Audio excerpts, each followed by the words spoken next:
Okay. Whew. So, so good to see you, Claire, and very, very pleased to have you on today's podcast. And yeah, wow, where do we start, Claire? So I've been loving sort of working with you and experiencing you. Was you authored a number of books. You coach and run workshops on the nature of our being and coming into balance and our presence. Yeah, so pleased to be able to spend a little bit of time talking with you. Um, Oh, thank you, James. I'm so happy to be here. So great. I love it. yeah. So just to start, so can share a little bit about your journey, Claire, and um, your moments of waking up and how that sort of shifted how you share and what you do and how you live. Mm. Um, well, I'd say like from age 8, 7 or 8, have was just feeling not right somehow, and and very early on there was a deep fear of speaking in front of people started to come about, um, like really an ongoing sense of unease in myself, and it never went away. And I sort of I did okay, did okay at school and got jobs and stuff like that. But all along there was this sense of there's something not right with me. There was a total focus on what people thought of me, and of not doing anything that would be, um, you know, that would humiliate me or embarrass me or make me stand out or draw attention to myself. And so alongside my normal jobs, I was just constantly trying to find the thing that would make me feel all right. And so I really literally did everything. Really, like everything, read every book, went on every course. And some of it was helpful. I went right through to trainer's trainer in NLP, and some of that did help. And um some elements of hypnotism helped, and different things, landmark I did, that helped. But there was nothing that ended that. There was nothing that really was the solution or the answer. um and so I kept looking, doing all these things, and I think probably alongside that, my life was on the surface fine, but in lots of ways was a sort of replication of old hurt patterns. And I was in a really unhappy marriage, and some relationships were difficult, and in work I still was so completely limited, by the horror of attention on me, and by the thought of the constant stress of getting something wrong, and embarrassing myself. And um and so and then and then I came across, well, first of all, I did a yoga teacher training in 2005, and that was mind blowing, because that was literally the first time that anyone had ever said to me, the reality that you are experiencing isn't actual reality. It's a creation of everything you believe, everything you understand, every conditioned program that's running. So the reality of the self of you and the reality of the external world is not objectively true. And I mean, it's like now that seems like, well, yeah, obviously, but at that time, it was just like, oh, I was like, oh my God. It was completely shocking, absolutely like viscerally shocking to hear it. And that was really the start of a turning point. And from there I went into looking more at the three principles, and um and then from the three principles, which up until a certain moment had still been really about how to secure the identity, really, how to, so this self that had been all trying so hard to feel okay was still the driving factor in all of this. And then through different non-dual teachers, it started to become really clear that that self rises and falls and sort of appears and disappears, and the self identity, however it's appearing from moment to moment, is the product of all the conditioning. It's not the thing that has to dissolve the conditioning or to find its way to be okay. It's the thing that exists because of what's been learned. And so that was probably, so the three principles helped clarify what I'd heard in the yoga, I would say. And then the non-dual teaching turned the whole thing 180 degrees in a way that made it, it's not a like, this isn't personal. Conditioning isn't beliefs aren't personal. No, there's no one, we say my thinking, but there isn't anyone who acquired those beliefs or who is doing the thinking. That would be, I would say, that then the other mind-blowing moment of how this entire program is completely impersonal. There literally is no believer, there's no chooser, there's no doer. And from there, then there's no blame, there's no self-blame, there's only an openness to how appearances are, how behavior is happening, which then is sort of feeds back into the whole system. So it's weird. The moment the personal comes out of the thing, the whole system is sane again. It's clear. It's not anymore tangled up in a concept that's not true. So yeah, I could go on forever,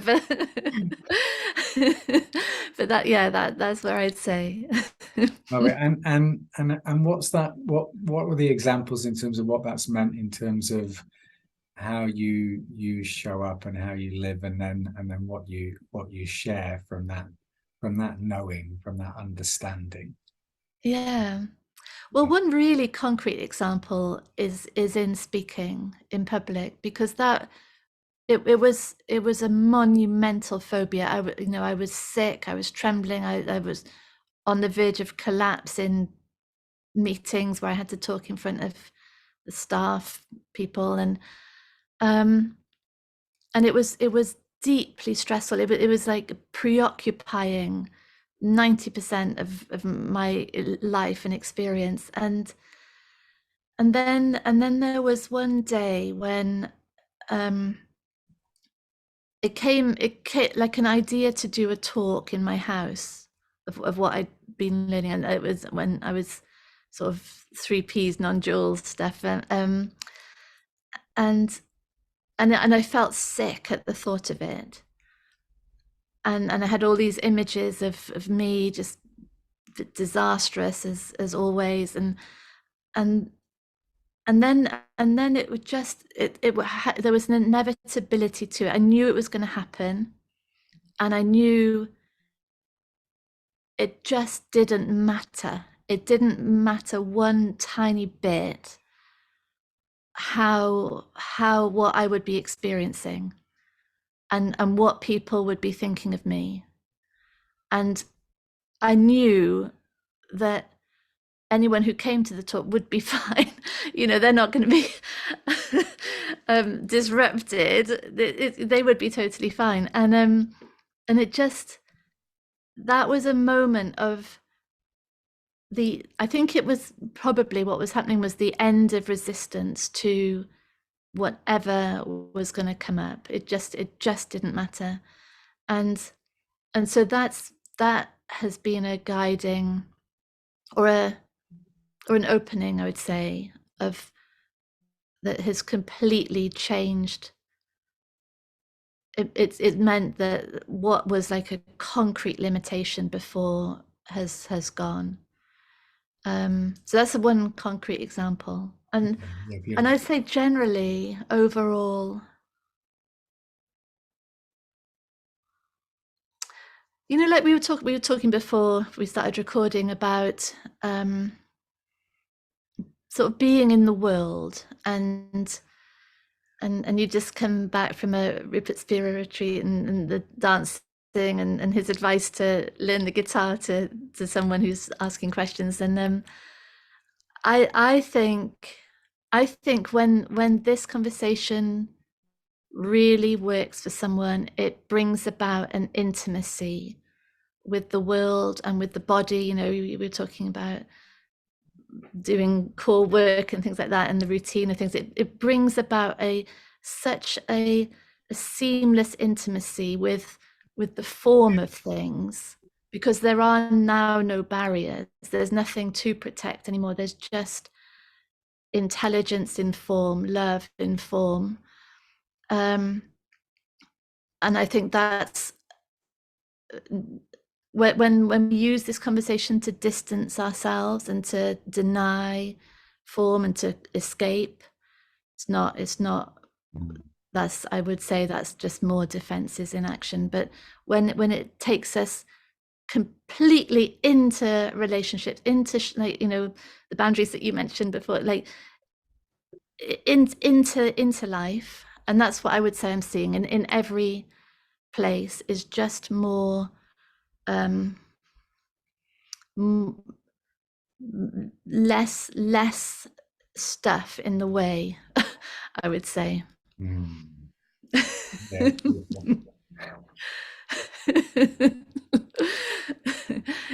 What have you noticed, James? What would you say has been for you?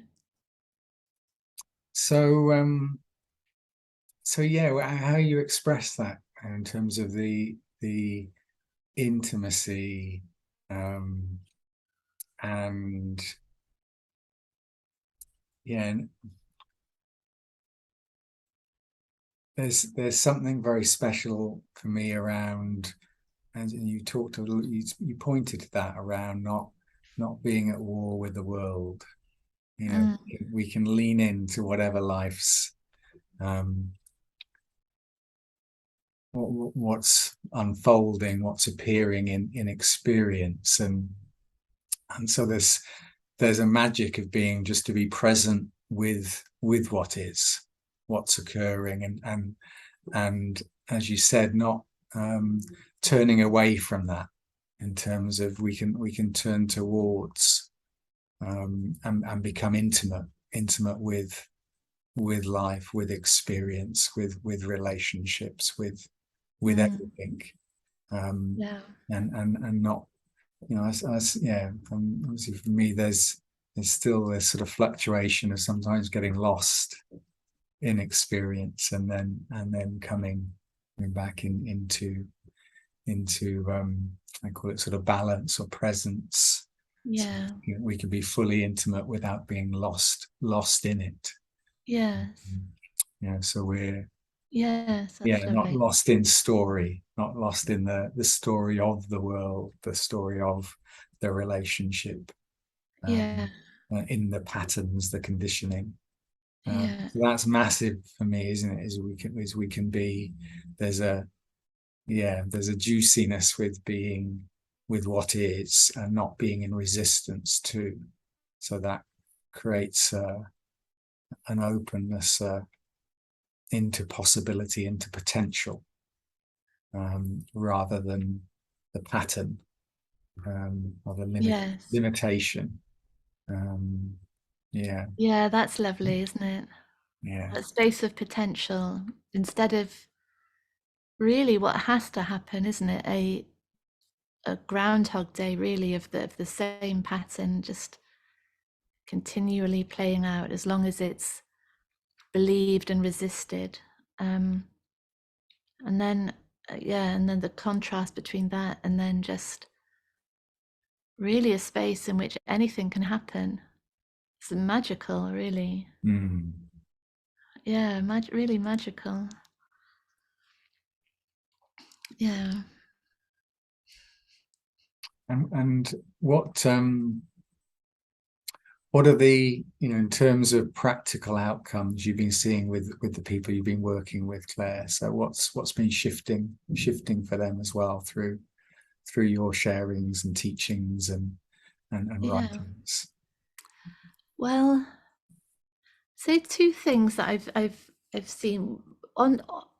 Um, I run online programs, sort of monthly online programs, and one thing, the thing that I think makes the biggest difference between whether a program has any sort of freeing effect on the person, or actually whether it makes what they're trying to get rid of worse, to be honest, is is whether they're in the program to fix something, or whether they are able to be in the program with curiosity about what is really true and what's really going on. And it's so marked, this distinction, that I now at the start of the program say, always in the introduction, if you're here to get rid of something, the chances are the thing you're trying to get rid of is just going to show up more and more, because we've been doing that all our lives, trying to get rid of certain emotions or certain experiences, and it's literally that the resistance to it, the sort of, it's a projection, isn't it? It's a projection from within our own wounds, or the things that we've lived through, and then we resist that projection, and trying to get rid of it just makes it more and more real. But when someone is able to come in and maybe for the first time engage in, not what does this teacher say now, but actually for myself now, what is true, what resonates here, what's how does this fit with what's deeply, deeply known, then I think this can be absolutely transformational in every way. Mm.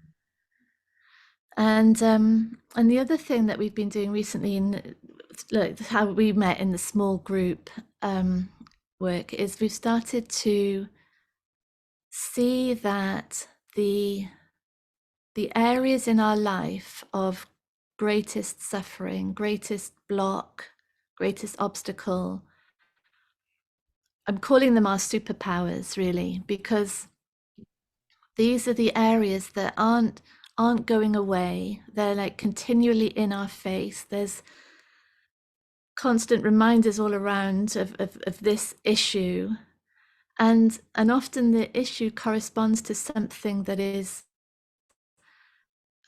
something that we're really fascinated in. We might have had a career in it, or we might be very good at certain aspects of it, but somehow the whole thing is quite blocked.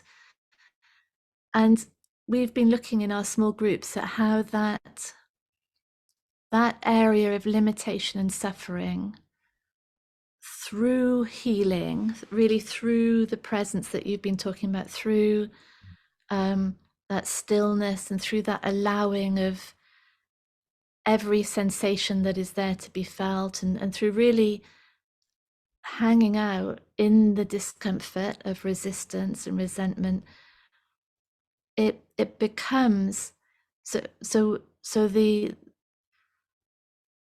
the wounds really heal in that space. We parent for ourselves that young child, as I see it,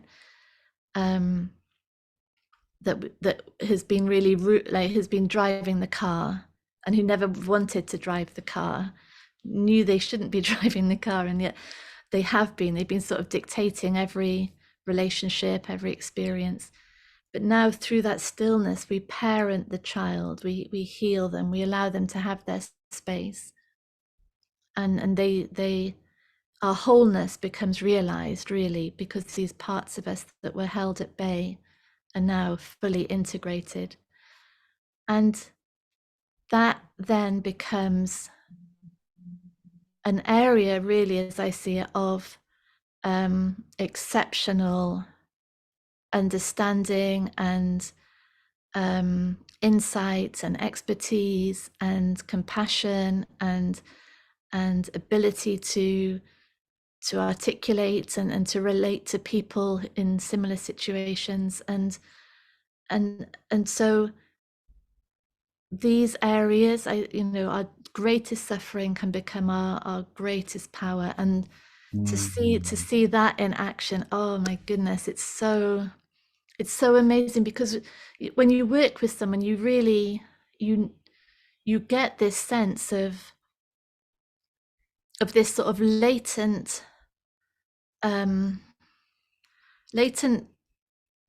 unique expression that is being held in place by a suffering that is so intense, because that expression isn't being somehow isn't aligned and out in the world. And then when it is, it's Yeah, it's spectacular. Yeah. that's so beautiful, Claire. And can you give an example of one, of um of an example of that sort of shadow, that suffering? Yes. Yeah. Yeah. So yeah, loads of examples. So one might be so there's a beautiful, really beautiful lady who she's her whole career has been in healthcare. She's worked as a nurse and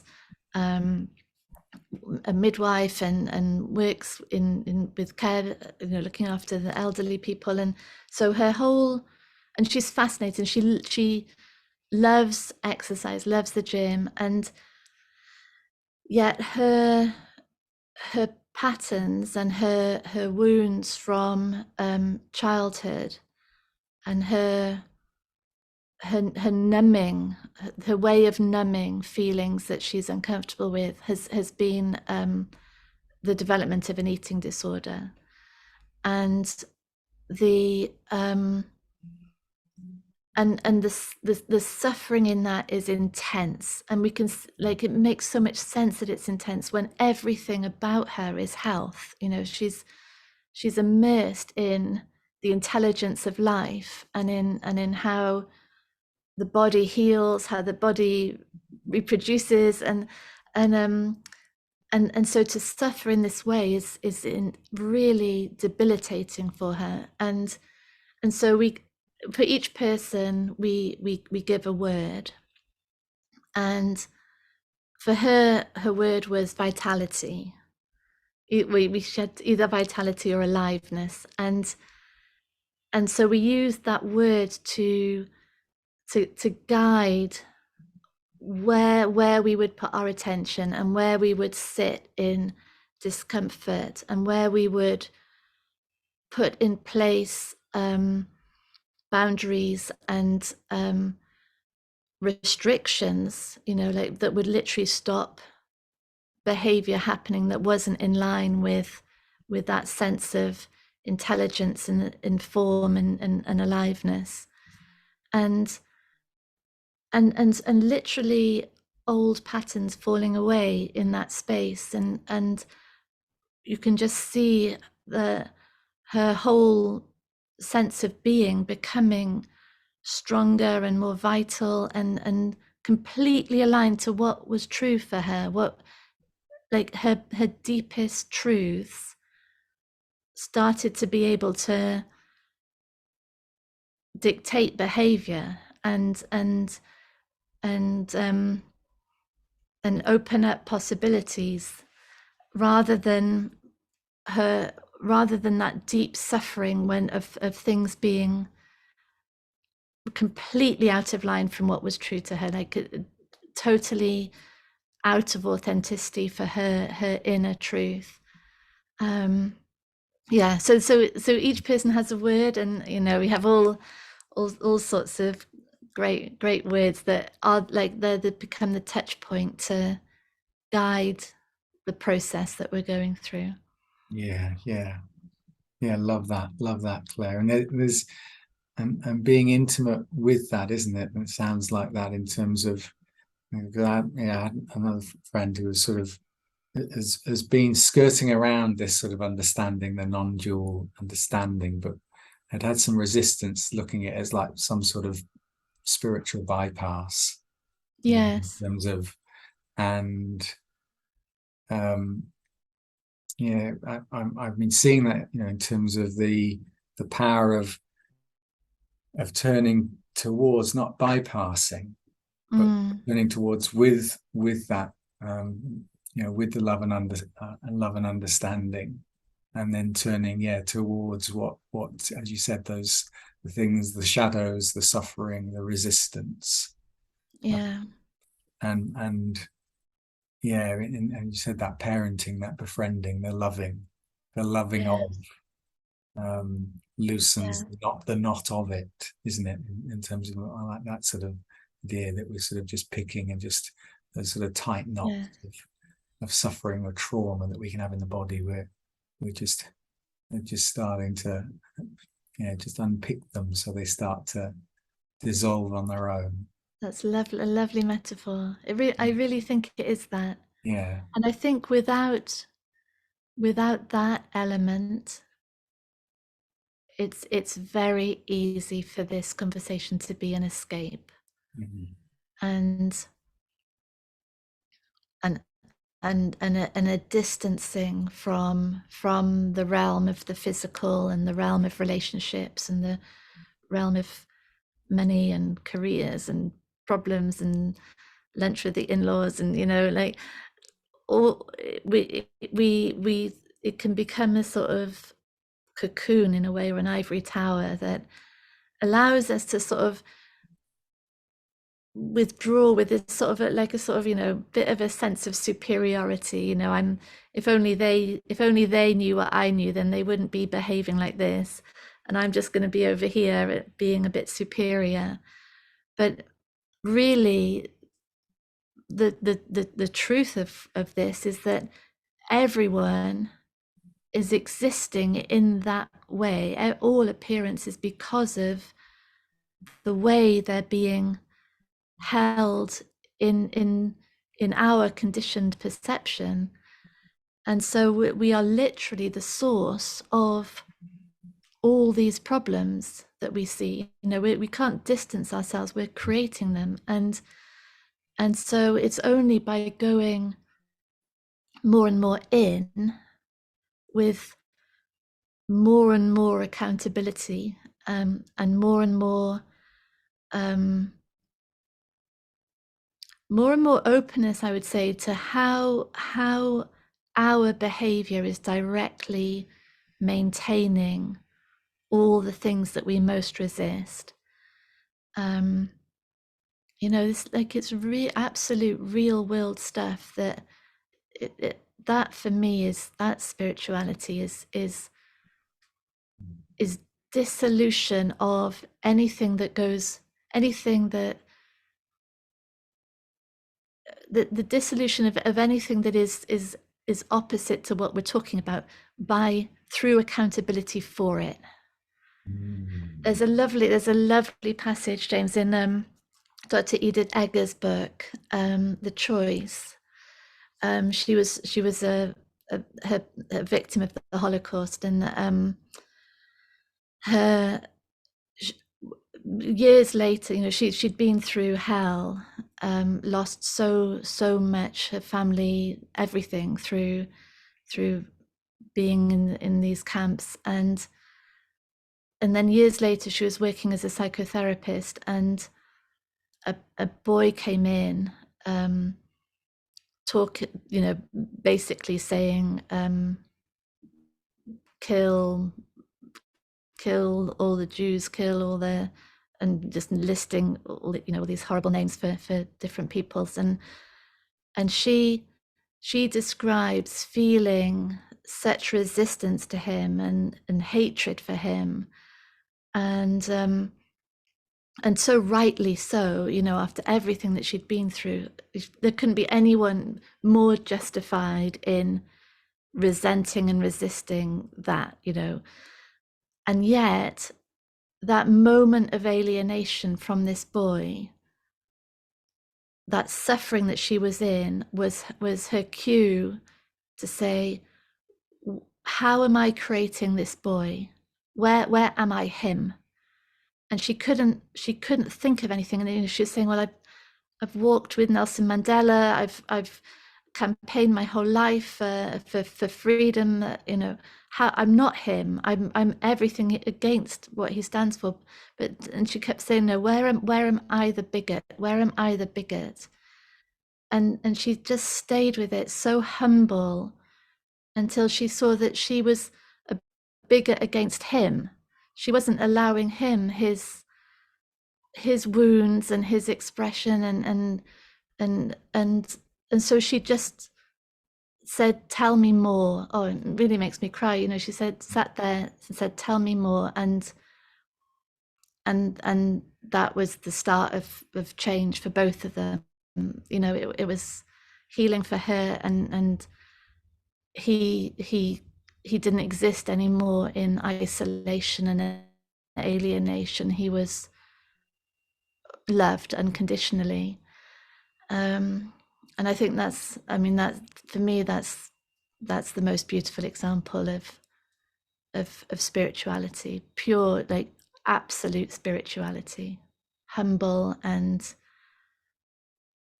free, and yeah, it's everything. Mm. Mm.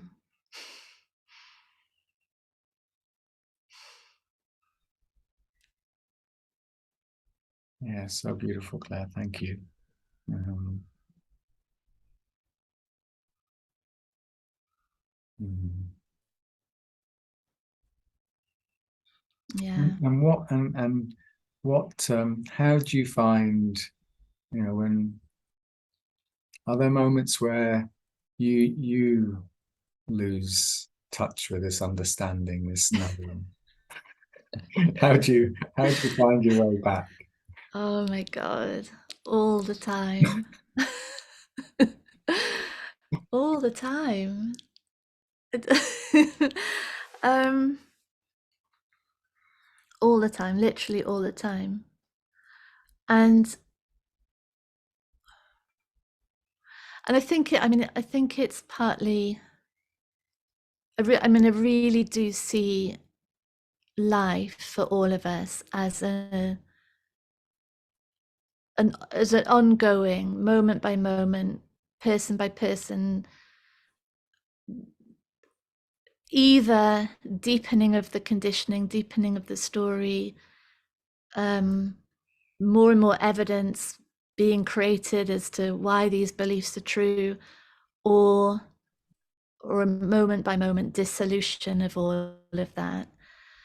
And there are teachers that like Edith Egger, like Byron Katie, Rupert Sparrow, teachers who I deeply, deeply admire, who seem to me to have gone so far through their work, really, on earth, in that form, that they are very, very pure living examples of unconditional love, I would say. And then there's people like me who who totally get lost, and but the getting lost is is part of the teaching, I think, for me. Like I'm very happy most of the time when it's not too about sharing the reaction and the lostness and the fear, the shame, the desperate need, because I think, you know, for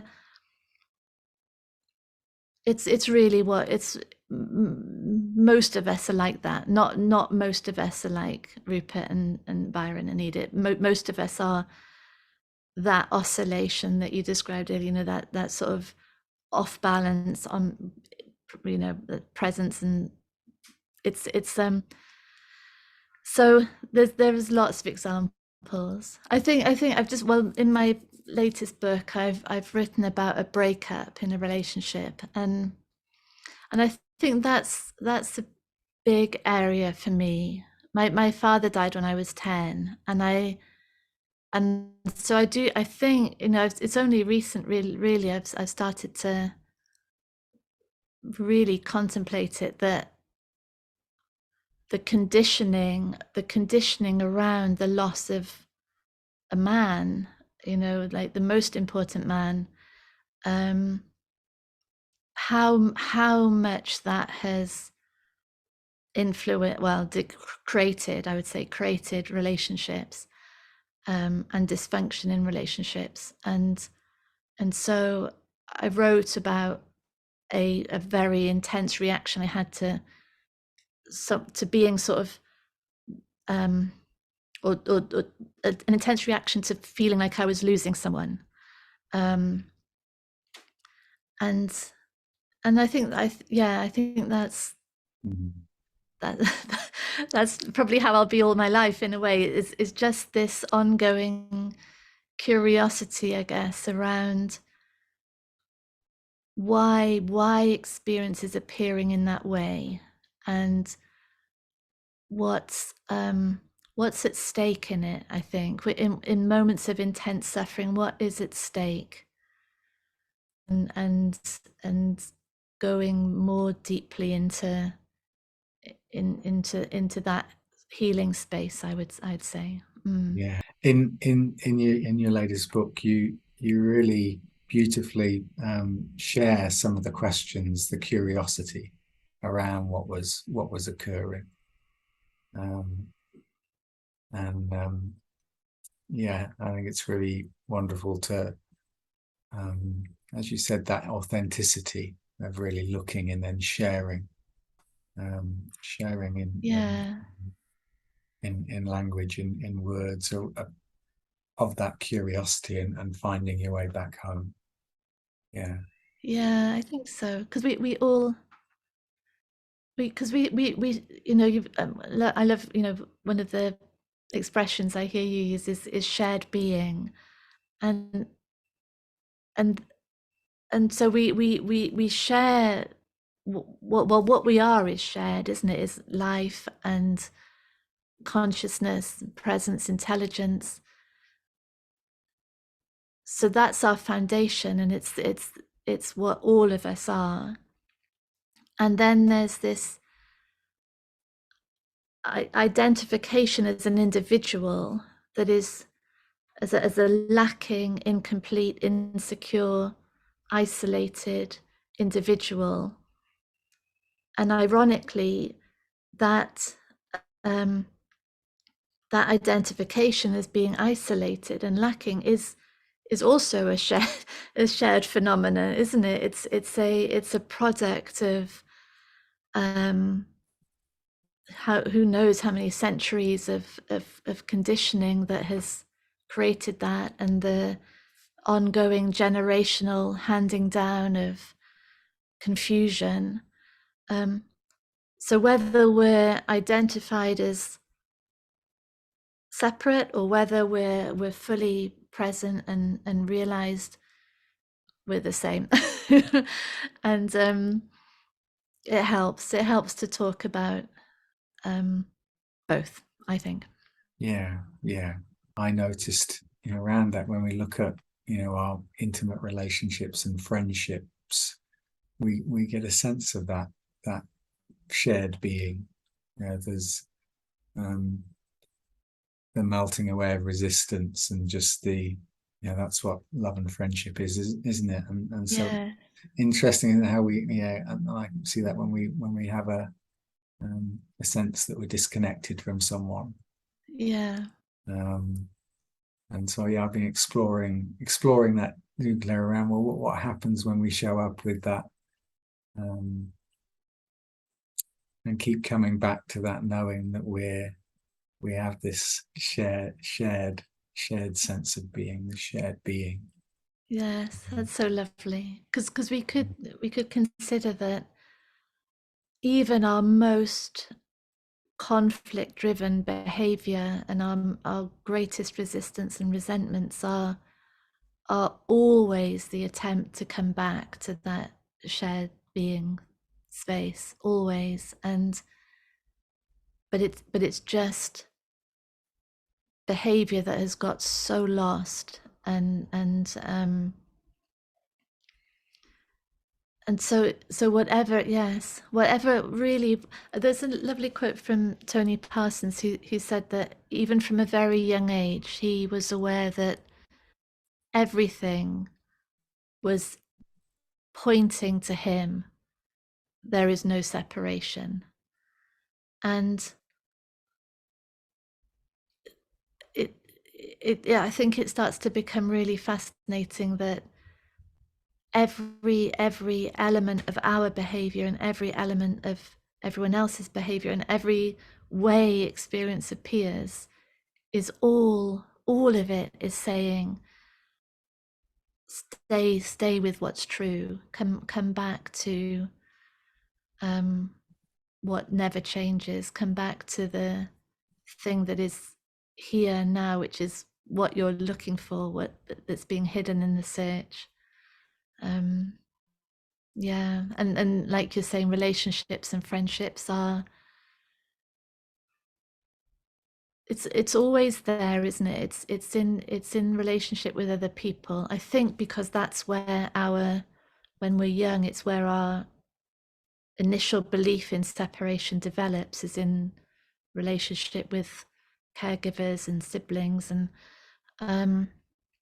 so it's in relationships that we can feel the greatest sense of lostness and the greatest sense of wholeness, I think, isn't it? Yeah, so true, so true. Mm. Oh, James, it's so lovely being here with you. I just love it. Yeah, so I good to love see it. you as well. So good to see you. Tell me, I know we've only got a few minutes left there, so Mm. tell me, what's the most transformational thing you've done this year so far? What would that? I'd say being broken up with. Yeah, and I'll put a link to the book. Really, yeah, it's Uh, definitely there. There's been lots of lovely things, but I think it's transformation is in the thing that profoundly brings out our our greatest conditioning of separation and lack, mhm. I would say. Yeah, amazing. Yeah, love it, love it. Bring it on, hey. Bring it on. Yeah, let's lean into that. Yeah. Um, and what about tell me about sort of plans for the next 6 to 12 months. What have you got that's sort of getting you juiced up and, oh, I feel so alive with that. um, well, we're about to start another small group in November, and we're also starting a online course on desire, passion, desire, wanting, need, which I'm excited about. And the next book, I think, is going to be either called Safe, and it will be about really what we talked about with phobias, fear, stress, or it might be Voice. That's also sort of coming through in the wings of self-expression and sort of personal uniqueness. And yeah, Yeah. Yeah. These topics. I love them so much. They're so great. Yeah. What magic could happen if you get a group of people that in their own way embody this love and understanding. They express it through how they show up. Yeah. And so that's like, oh, I'm excited for that. So Brilliant. yeah, and then Brilliant, James. keep sharing. There's been and that's part of wanting to do this podcast series and speak to the people I love the most, and want to have these conversations and share and provide a sort of platform to then where people are curious and open, they can start to look and there's the different ways we can explore the something, the nature of reality, the nature of being. Yeah. Yeah, good. I'm so glad you are. I'm so glad you are. The world needs your voice, James. Oh, there was something really, really touched me there when I was up in Snowdonia at a place called Spirit Horse, and there was a lovely a guy there, Derek Tendersong is his name, and I was sat outside this little the men's lodge. They sort of have this interesting sort of setup there where they have sister lodges for the women and then men's lodges, but they also come together, but they have these sort of areas as well. And I was just sort of sat outside by the fire, and Derek was a beautiful singer-songwriter, and he was singing, and he shared this song which he'd written through, and it was a friend of his had given a letter that someone in Auschwitz had written to his daughter. And in the letter he'd shared this sentence, which he then turned into a song, and it was sweet love, don't play it small, the world depends on your greatness. Oh, beautiful. Yeah, beautiful. Yeah.